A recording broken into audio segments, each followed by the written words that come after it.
I want to acknowledge that this is like a fire hose situation of so many stories, and I know lots of these stories, and it's like pains me to not go deeper. So I want to say there's sometimes there's this gift of being able to cozy up with someone for an hour and go deep into their story, and we do that sometimes. And today we've chosen to have this blessing of hearing from 4 different amazing organizations doing really incredible things for the purpose that we just kind of get to have a whole bunch of seeds scattered in our garden tonight. So the ones that you want to hear more of, I will be following up with the emails and the websites. And believe you me, the things that happen after these gatherings, the ripples of conversations and of steps and of collaborations,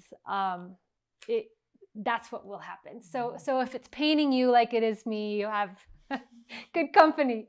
So we have just a few minutes to have a little fireside chat. And one thing that I want to ask the duos is, will you talk a little bit about,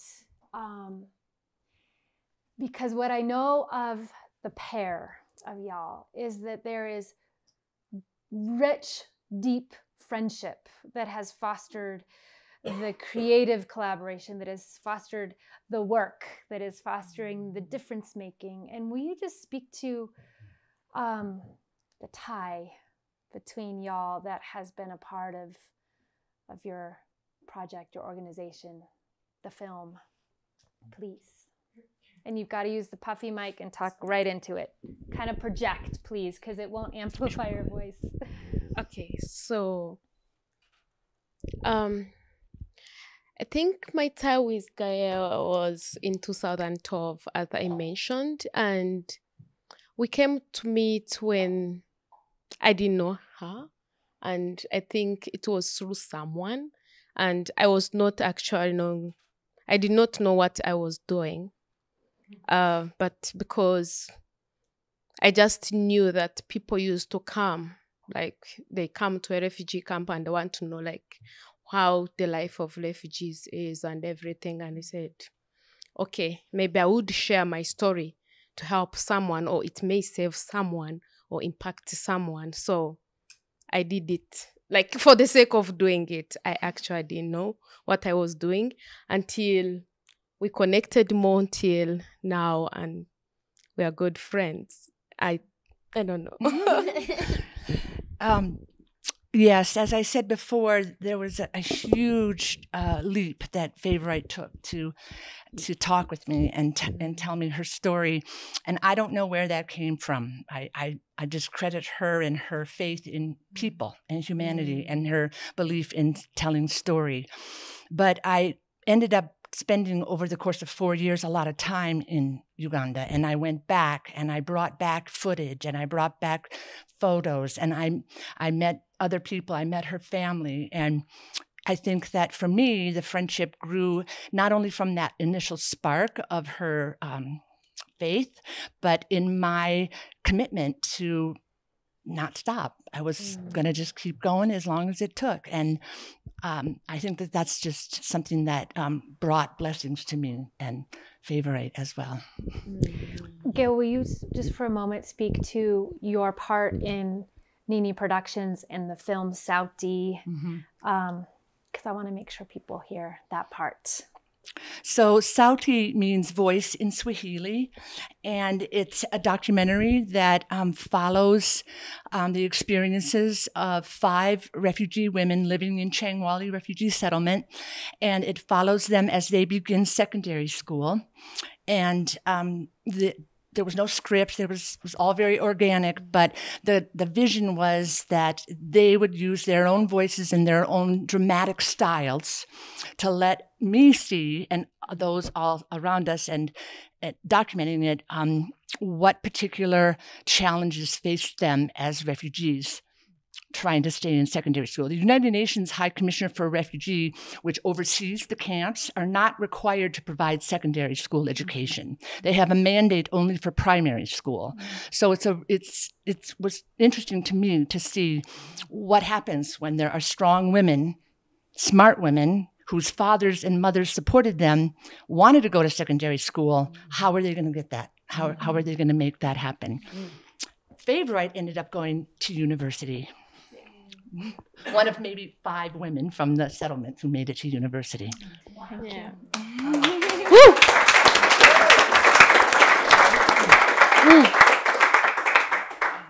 Friendship, connection, brotherhood. So Nathan and I have known each other for a little while, like 6 years, we think. And when we started our organization a long time ago, we had a really simple concept, which is hire on character. You have to have some like basics that we can work with, but hire on character. It's the most important possible thing. What's great about that is everyone ends up becoming your friend that you work with.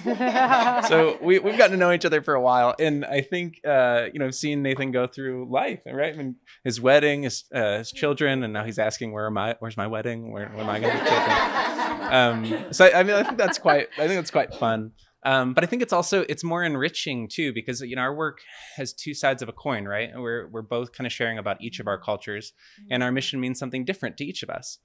So part of that's, I think, just been wonderful because you're in it with somebody, but at the same time, we're learning from somebody kind of on a day-to-day basis outside of like who does accounting and who doesn't have to do accounting. I have to do accounting, and all the other responsibilities. Well, I guess Drew has said it all. Our journey, actually, I remember the date it all started. It started on the 6th of May, 2014, which has been a very incredible journey. Not because we look at ourselves as a boss and employee, but rather we look at ourselves as peers and people who are willing to learn from each other. The thing about us is that we are age mates. The only difference is that I'm older than him. By 2 weeks. Still, I'm the oldest. Yeah. He's your elder. Yeah. That's something about us. And I think the journey that we are into right now is the journey that we have envisioned with our work. And I think so much is yet to happen. And I believe having the 2 of us work together will lead us to where we are foreseeing ourselves being. Yeah. Thank you. Making me miss my Ugandans. So Brandy, because you in your story, you talked about a moment where your sister called you and cajoled you or quite invited you. Yeah. Can you speak to the sisterhood aspect, which is so at the core of who you are and how this organization started? Yeah, I love what you said about that we hire on character, because I think it's really typical sometimes to have organizations where there's a part in the U.S. and there's a part in Uganda, and the U.S. like raises money and makes a lot of rules, and then the Ugandans like carry it out, and there's not that peer relationship. Right? Would you guys say that that's common in Uganda? And it sounds like all of us are saying, like, we don't like that. Like, that doesn't make any sense. It doesn't make sense for there to be any hierarchy. Although that is a temptation, I think, because, like, who makes the rules if there's no hierarchy? But for Anne and I, Anne is my sister in Uganda, and she's the one with all the wisdom. Like, she's the one who's like, no, we're doing this. I'm like, we can't do that. That's too scary. And she's like, this is what we will do. Okay, Anne. And we've decided that we just want to be a boat that has 2 captains, and that we want to be led by what's right and what we feel like God is saying to us and what's right for our mamas, and that we believe that we all have something to bring to the table. And so our staff, we have only Indigenous staff in Uganda. So we have 11 full-time staff and then 17 literacy coaches and 10 school mentors. And they're all family. When we go, we're sitting around our family table. And my Rita is Anne's sister, and she's our field director. She's my twin. And she has 2 new babies. She married our school program director. I made that happen. First time I met him, he had a girlfriend, and I prayed that one away. And he married Rita, and their 2 kids are named after my parents.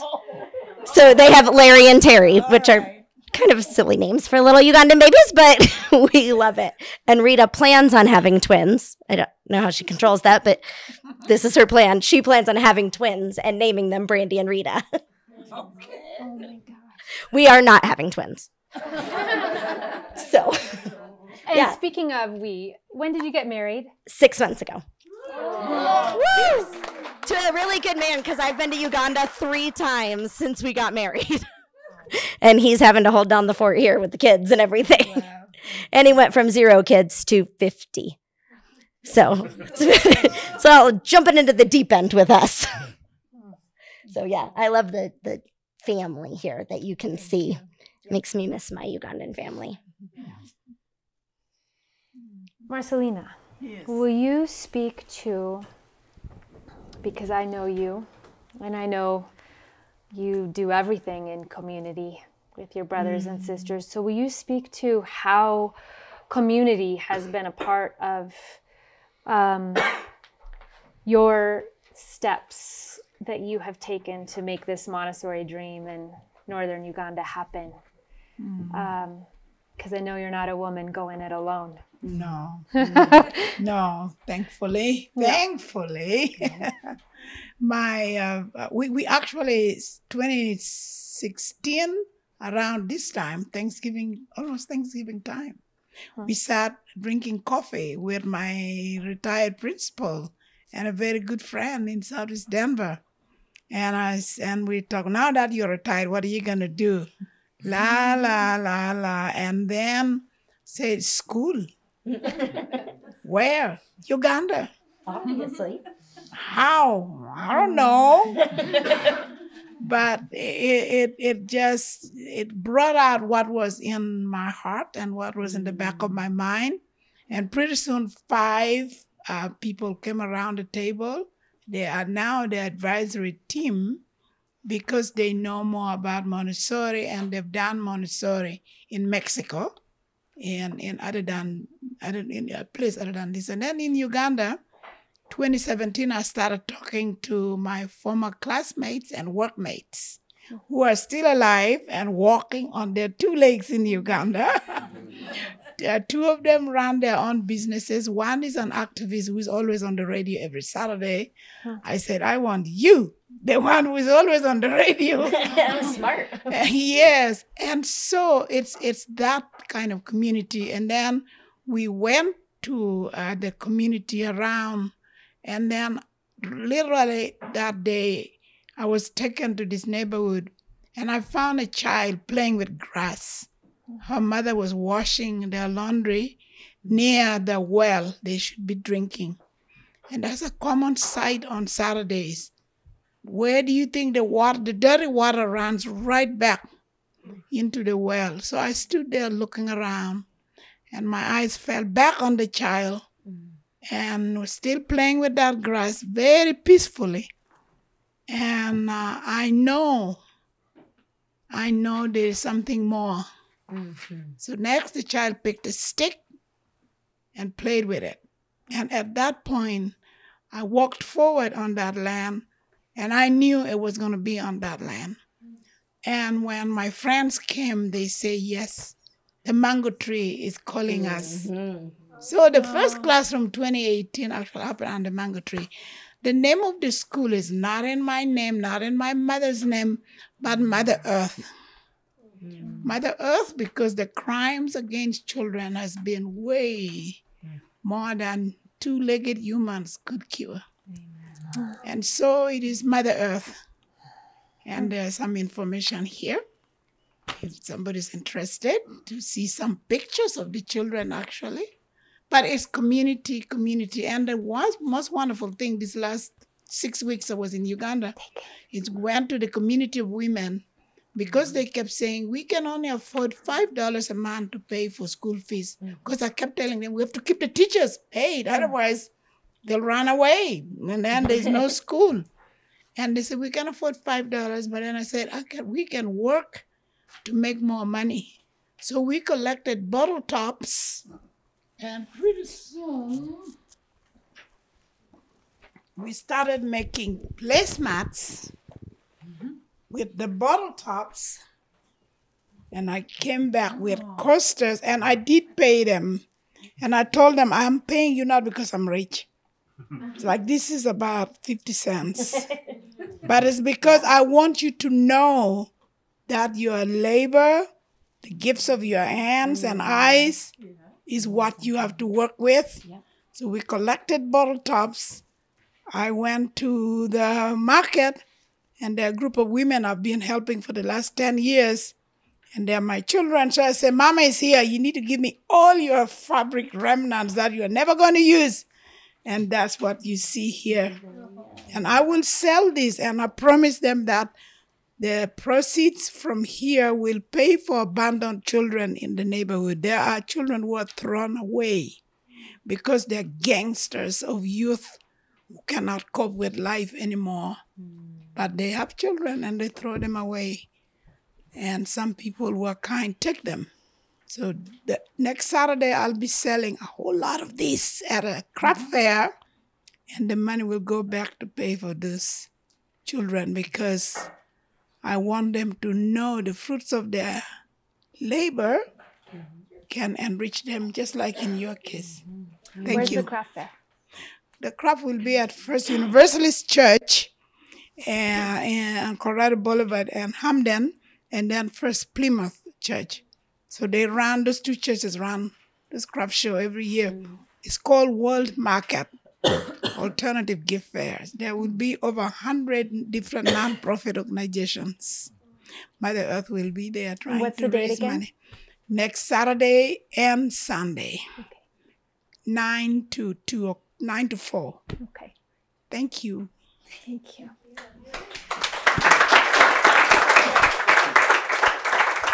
So my invitation for y'all is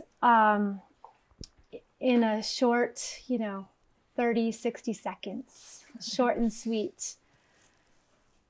What's the word, the last seed you want to plant here tonight? We're just going to pass the mic down the line. And it can be anything. But yeah, what's something you want to leave everyone with? Marcellina, will you start? Thank you. Thank you for listening. Thank you for making a choice to come and hear stories from near and far. You are the change maker. Thank you. Can I take the time she didn't use? You went so short. I like it. If I could ask you guys to think or pray or whatever you feel led for. We're getting ready to start a campaign next week called Heal and Thrive. And we've heard a lot about trauma tonight, and we are getting, in 2020, we're going to partner with an organization called Tutupona. Have you guys heard of them? Oh, yeah. Tutupona. They're amazing. And what they do is they've developed a trauma healing curriculum that they're using in refugee camps mainly, and that people who go through their 2-week program have a 60% reduction in PTSD symptoms. Oh my goodness.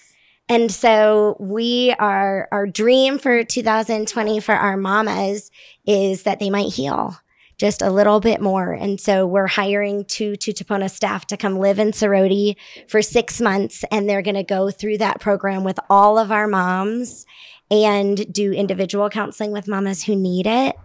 And the thing our mom said is, can you help us find healing? Because when our minds have peace, our businesses can thrive. Wow. Yeah. Right? And so then we're also partnering with Sarah Ray, who we both know, who just has written a curriculum, a 16-module extensive business training curriculum. And we're getting that translated into a TESO.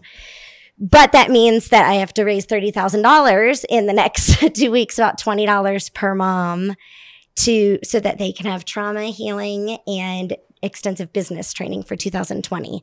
So if you could be thinking of and praying for anything, it will be that. We also may have just said yes to building a school. Yeah. And her big idea is, so that might mean I have to raise $35,000 for land. And I don't know how any of that's going to happen, but I didn't know how any of this was going to happen. So it's going to have to be miracles. So I think we all we get front row seats for miracles, right? It's bigger than any of us. And that's what makes it fun to be a part of. We get front row seats. Oh, gosh. A word that I want to share with you is the word grace. And I think there's so much grace in the world. It's magical. It's in that candlelight. It's in the smile of Sarah and her home. And it's in the people that are all sitting here quietly, listening, doing something that's kind of not done so often. And I would just encourage all of you to notice grace. Yes. Yeah. What I would say is that sharing is caring. So when I share with you, that means I care about you and I want to learn from you as you want to learn from me. I think usually my grandmother says, you don't want to disrespect the host in a home. So I want all of us right now, at this moment, to rise up on our feet and give a big applause to Sarah. I like it.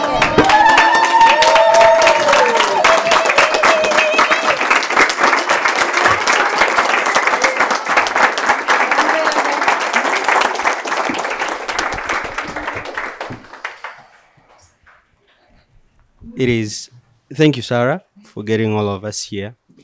And thank you all for coming around to listen to our stories. Today, it's us telling the story, and I believe tomorrow it's you telling the story. I'm excited to see new people, and I think as I come to the end of my trip in the US, it has been a graceful period.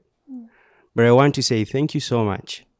You guys are the reason as to why the world keeps on changing. Your being here shows that tomorrow is better than today. Thank you. Thank you.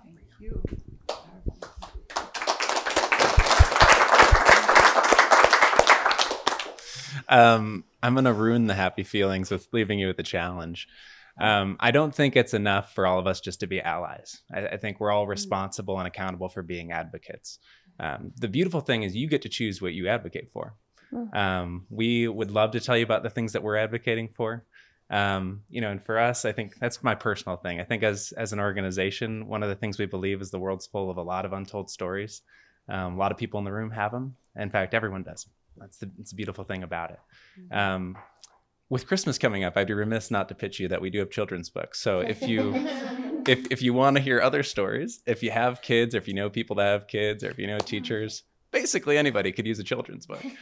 We'd love to sell them to you. And we also we're in the midst of signing a publishing deal right now. So if you do, which is great, which is wonderful. If you do purchase them in the next 2 weeks, we actually are able to take all the proceeds and actually make sure they get to Uganda. Otherwise, we only get a percentage. But more people are going to read them, which is great. So.